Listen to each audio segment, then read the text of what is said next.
نہ کوئی غم کرو نہ خوف، خوشیاں مناؤ جنت کی جس کا تم سے وعدہ کیا گیا تھا۔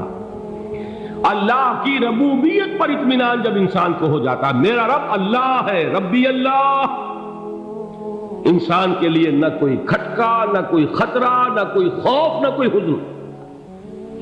جو کچھ ہو رہا ہے کس کے اذن سے ہو رہا ہے؟ اللہ کے اذن سے۔ اللہ کے اذن کے بغیر پتہ تک نہیں ہلتا۔ یہ کوئی اندھا بہرا مادہ نہیں ہے جس سے مجھے کوئی خوف ہو۔ اندھا بھینسا چلا آ رہا ہو اس سے تو ڈرنے کا ہر انسان کو ڈرنا چاہیے، نہ معلوم کس کو ٹکر مار دے۔ لیکن نہیں، اس کائنات کو چلانے والا ایک سمیع و بصیر خدا ہے، وہ جو میرا دوست ہے، میرا ولی ہے۔ اللہ ولی الذین آمنوا یخرجہم من الظلمات الی النور۔ اللہ اہل ایمان کا ولی ہے، ساتھی ہے، پشت پناہ ہے، مددگار ہے، حمایتی ہے۔ بتائیے جسے یقین ہو جائے کہ اللہ میرا مددگار، اللہ میرا محافظ، اللہ میرا پشت پناہ، اللہ میرا حمایتی، اس کے لیے کوئی خوف ہوگا؟ اس سے کوئی ڈر ہوگا؟ میں مثال دیا کرتا ہوں ایک بہت سادہ، پنجاب کے دیہات کی۔ تو بڑا چودھری ہے اور کوئی غریب کسان ہے۔ اس غریب کسان کے جانوروں کو ہر وقت اندیشہ ہوگا چوری کا، کوئی میری بھینس کھول کر نہ لے جائے، کوئی میرا بیل کھول کر نہ لے جائے۔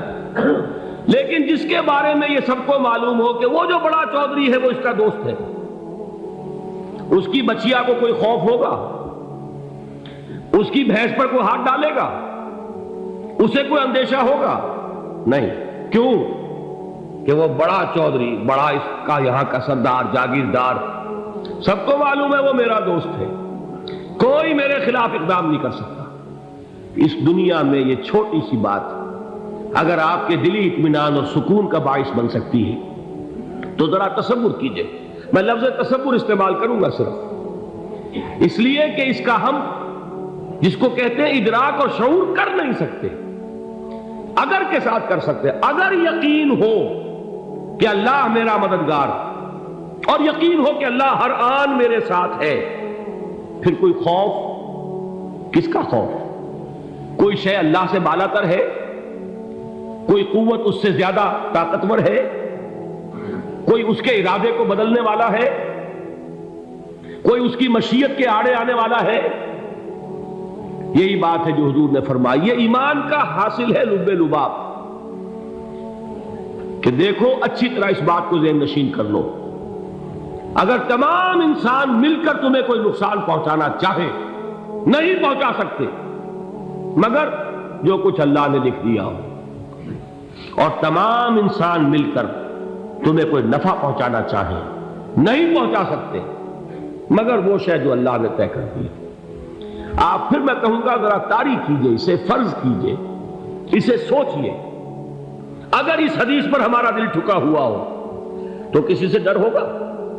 یہ مجھے نقصان نہ پہنچا دے، یہ میری رپورٹ خراب نہ کر دے، یہ میری انکریمنٹ نہ رکوا دے، یہ میرا یہ نہ بگاڑ دے، یہ میرا یہ نقصان نہ پہنچا دے۔ اس کا ڈر، اس کا ڈر، اس کا خوف، اس کی خوشامد، اس کے لیے جا کر طرح طرح سے اپنی عزت نفس کو ذلیل کروانا اس کے سامنے، یہ سب کچھ کیوں کرتا ہے انسان؟ جب سمجھتا ہے کہ اس کے ہاتھ میں میرا کوئی نفع ہے، اس کے ہاتھ میں میرے لیے کوئی ضرر ہے، یہ مجھے کوئی غضب پہنچا سکتا ہے، یہ مجھے کوئی نقصان پہنچا سکتا ہے، یہ میرا کوئی کام بنا سکتا ہے، یہ میری کوئی ضرورت پوری کر سکتا ہے، اسی کا نام شرک ہے۔ جہاں آپ نے یہ سمجھا کہ غیر اللہ کے اندر کوئی طاقت موجود ہے، وہی شرک ہے۔ بتوں سے تجھ کو امیدیں، خدا سے نو امیدی، مجھے بتا تو صحیح اور کافری کیا ہے؟ شرک تو یہ ہے۔ جس پر بھی تمہیں یہ خیال ہے، کلمہ ہے یہ کلمہ سوم، لا حول ولا قوت الا باللہ، ذرا اس پر دل کو کبھی اگر آپ تصور کریں، پھر فرض کریں، دل ٹھک جائے اس پر، کوئی طاقت نہیں۔ یہی بات تھی جو شیخ عبد القادر جیلانی رحمۃ اللہ علیہ نے اپنی وصیت میں اپنے بچے سے کہی۔ 11ویں دینے والے ہیں، لیکن حضرت شیخ عبد القادر جیلانی کی وصیت اور تعلیمات کو کتنے لوگ ہیں جانتے ہو؟ یہ جن مقامات تک پہنچے ہیں وہ کس چیز کی بدولت پہنچے؟ انہوں نے جو پیغام دیا وہ کیا تھا؟ اے میرے بچے، جس طریقے سے قرآن مجید میں حضرت لقمان کی نصیحتیں جو ہے نقل کر دی گئی ہیں، میں یہ عرض کروں گا بالفرض اگر قرآن حضرت عبد القادر جیلانی کے بعد نازل ہوا ہوتا تو شیخ عبد القادر کی یہ نصیحتیں بھی قرآن میں درج ہوتی۔ اتنی اونچی نصیحتیں ہیں۔ اے میرے بچے، اس حقیقت کو ذہن نشین کر لے، لا فاعل فی الحقیقت ولا مؤثر الا اللہ۔ اس کائنات میں نہ کوئی فاعل حقیقی ہے نہ مؤثر حقیقی ہے سوائے اللہ۔ کسی شے میں کوئی تاثیر نہیں اگر اللہ نہ چاہے۔ آگ جلا نہیں سکتی اگر اللہ نہ چاہے، پانی ڈبو نہیں سکتا اگر اللہ نہ چاہے، زہر ہلاک نہیں کر سکتا اگر اللہ نہ چاہے، کوئی چیز فائدہ نہیں پہنچا سکتی اگر اللہ نہ چاہے۔ تو در در پہ کیوں سر جھکاتے ہو؟ در در پر کیوں جبیں سائی کرتے ہو؟ سب کے سامنے کیوں ہاتھ پھیلاتے ہو؟ ایک اللہ سے مانگو، ایک اللہ کے سامنے زمین پر اپنی جبین رکھو۔ لا فاعل فی الحقیقت ولا مؤثر الا اللہ۔ نظر آتا ہے ہمیں کہ پانی پیاس بجھا دیتا ہے، پیاس بجھانے کی صلاحیت پانی میں نہیں ہے، اللہ کے اذن سے۔ کھانا بھوک مٹا دیتا ہے، بھوک مٹانے کی صلاحیت کھانے میں نہیں ہے، اذن رب میں ہے۔ دیکھیے یہی یقین تھا حضرت موسیٰ علیہ السلام کا واقعہ یاد کیجئے۔ سامنے سمندر آ گیا ہے، قوم دیکھتی ہے پیچھے کہ گرد و غبار کا طوفان، معلوم ہوا کہ فرعون اپنے لشکر سمیت آ گیا۔ لشکر جب چلتا تھا تیز رفتاری کے ساتھ تو گرد و غبار کا جو طوفان اٹھتا تھا اس کا تصور کیجیے، اور لمحہ بلمحہ وہ قریب آ رہا ہے۔ پوری قوم نے کیا کہا؟ اے موسیٰ انا لمدرکون، اے موسیٰ ہم کو پکڑے گئے۔ قرآن مجید نے تو یہاں وہ باتیں نہیں لکھی ہیں، لیکن تورات میں یہ درج ہے کہ بنی اسرائیل جھگڑنے لگے، دست و گریبان ہو گئے موسیٰ کے ساتھ۔ موسیٰ نے یہاں مروایا لا کر، اس سے تو ہم ہی بہتر تھے، وہاں کھانے کو ملتا تھا، زندگی تو تھی، بیگار ہم کر رہے تھے، موت تو نہیں تھی۔ اب جو کچھ ہوگا اس کا تصور کرو، جس طریقے سے ہمارے ٹکڑے اڑائے جائیں گے۔ تو لڑ رہے ہیں حضرت موسیٰ علیہ السلام سے، یہ تورات کی تفصیل ہے۔ قرآن میں صرف اتنا آیا ہے، پریشان ہو کر انہوں نے کہا انا لمدرکون، موسیٰ ہم کو پکڑے گئے۔ اس وقت موسیٰ کا جواب کیا ہے؟ کلا ان معی ربی سیہدین، نہیں، میرے ساتھ میرا رب ہے، وہ راستہ دے گا۔ بتائیے کہاں راستہ نظر آ رہا ہے؟ یہ ہے ایمان بالغیب۔ راستہ نظر نہ آئے تب اللہ پر یقین ایمان ہے۔ جیب میں پیسے ہوں اور تب دل کو اطمینان ہے تو ایمان کس پر ہوا؟ پیسے پر، اللہ پر نہیں۔ جب وسائل و ذرائع نہ ہو اور پھر یقین ہو کہ اللہ مسبب الاسباب ہے، وہ اسباب کا پابند نہیں ہے، وہ اسباب کا محتاج نہیں ہے، اسباب اس کے محتاج ہے۔ اگر یہ یقین ہے تو اللہ پر ایمان ہے، یہ نہیں ہے تو تمہارا ایمان اسباب پر ہے، وسائل پر ہے، ذرائع پر ہے، مادیات پر ہے، اللہ پر نہیں۔ اس وقت کہاں راستہ تھا؟ کوئی راستہ تھا؟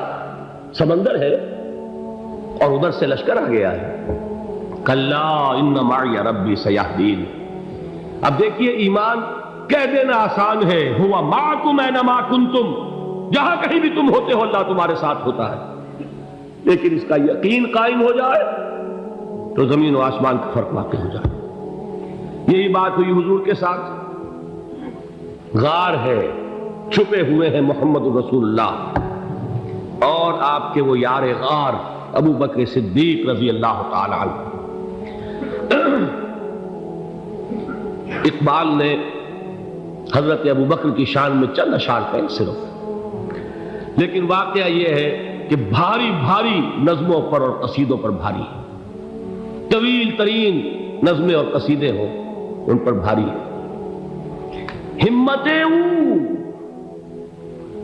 ابو بکر کی ہمت جو ہے، کشت ملت را جو ابر، جیسے بارش سے کھیتی اپجتی ہے، ابو بکر کی ہمت اور عزیمت اس امت کو اسی طرح سینچنے والی ہے۔ ثانیے اسلام و غار و بدر و قبر، وہ دوسرے تھے اسلام میں، دوسرے پہلے کون تھے؟ انا اول المومنین، حضور فرماتے سب سے پہلا ایمان لانے والا میں، دوسرے ابو بکر۔ ویسے ہمارے ہاں یہ چلتا ہے اختلاف، حضرت علی پہلے ہیں کہ حضرت ابو بکر پہلے ہیں، لیکن اس میں بڑی خوبصورت تطبیق قائم کی ہے علماء نے، اور بہت صحیح ہے۔ چار کے بارے میں فیصلہ ہی مت کرو کہ کون پہلے، ان کی ایک عجیب تقسیم کر دی ہے۔ آزاد مردوں میں، بالغ مردوں میں سب سے پہلے ابو بکر، بچوں میں سب سے پہلے علی، خواتین میں سب سے پہلے خدیجہ، اور غلاموں میں سب سے پہلے زید بن حارثہ۔ بڑی پیاری تقسیم ہے، یہ چاروں ہی پہلے ہیں، ہر ایک کے لیے اولیت ہے۔ اور واقعہ یہ ہے کہ اگر زمانی اعتبار سے تعین ہوگا تو پہلے خدیجۃ الکبریٰ آئیں گی رضی اللہ تعالی عنہ، کسی اور سے بات کرنے کی نوبت بعد میں آ سکتی ہے، پہلے تو اہلیہ محترمہ سے بات ہوئی، آتے ہی پہلی وحی ہوئی ہے، ابھی تبلیغ کا حکم نہیں تھا۔ کس کو بتایا واقعہ؟ ابھی اپنی نبوت کی تبلیغ کا تو حکم ہی نہیں آیا، واقعہ کس کا ہے؟ وہ خدیجہ کا ہے۔ جب کہا ہے کہ خشیت علی نفسی، مجھے اپنی جان کا اندیشہ ہے، تو کیا جواب دیا خدیجہ نے رضی اللہ تعالی عنہا؟ وہ صدیقۃ الکبریٰ ہے، صدیقات جو ہے خواتین ان میں چوٹی پر خدیجۃ الکبریٰ ہے رضی اللہ تعالی عنہا، اور صدیق جو مرد ہیں ان میں صدیق اکبر ہے ابو بکر صدیق رضی اللہ تعالی عنہ، لیکن صدیقات میں چوٹی پر۔ جب حضور نے فرمایا خشیت علی نفسی، کیا فرمایا، کیا عرض کیا، کیسے تسلی دی؟ نہیں نہیں، اللہ آپ کو ضائع نہیں کرے گا، آپ غریبوں کے ہمدرد ہیں، آپ مساکین کے تکالیف رفع کرنے والے ہیں، آپ بیواؤں کی سرپرستی کرتے ہیں، آپ مسافروں کی خدمت کرتے ہیں، اللہ آپ کو ضائع نہیں کرے گا۔ یہ یقین ہے اس خاتون کے اندر۔ خیر وہ ایک علیحدہ بات ہو جائے گی۔ میرے دل پر حضرت خدیجہ رضی اللہ تعالیٰ عنہ کی شخصیت کا بڑا گہرا نقش ہے، جو وہ کوئی اور ہی وقت اور موقع ہوا تو بیان ہوگا۔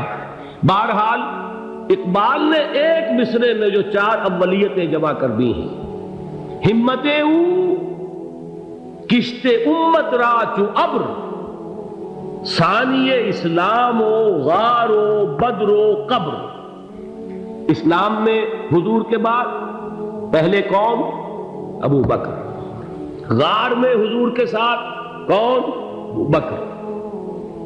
بدر کی رات اللہ کا رسول سربسجود وہ جھاڑ، وہ گھاس پھوس کی جو جھوپڑی بنائی گئی تھی، اور وہاں تلوار ننگی لے کر پہرا دینے والا کون؟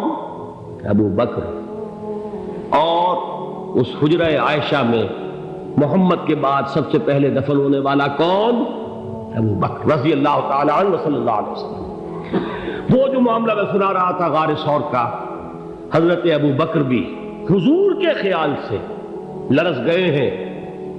آپ کو یاد ہوگا کہ جا کر پہلے تمام جتنے سوراخ تھے انہیں بند کیا ہے، ایک سوراخ رہ گیا تھا جس کو بند کرنے کے لیے کوئی کپڑا نہیں تھا، وہاں اپنی ایڑی رکھی ہے، تب کہا ہے حضور سے تشریف لائیے، اور اپنے زانو پر حضور کو لٹایا ہے، اور وہاں کسی موذی جانور نے کاٹا ہے، حضور کی آنکھ لگ گئی تھی، اس وقت اس بل کے اندر جو بھی بچھو ہے کیا ہے واللہ عالم، اس نے کاٹا ہے، اس کی تکلیف کی وجہ سے ابو بکر کی آنکھوں سے آنسو ٹپک گئے، حضور کے چہرے مبارک پر پڑے ہیں، تو حضور جاگے ہیں، معاملہ کیا ہے؟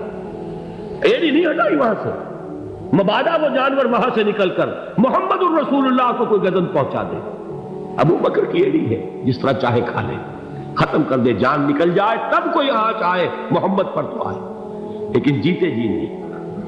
وہ ہے ابو بکر۔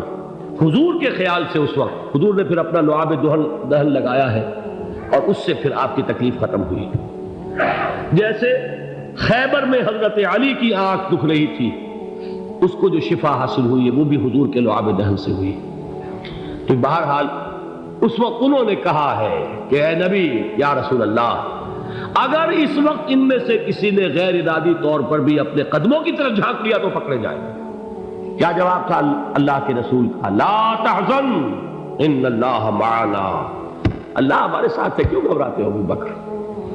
یہ ہے ایمان باللہ، میرا مالک اللہ، میرا رازق اللہ، میرا محافظ اللہ، میرا مددگار اللہ، میرا پشت پناہ اللہ، میرا دوست اللہ۔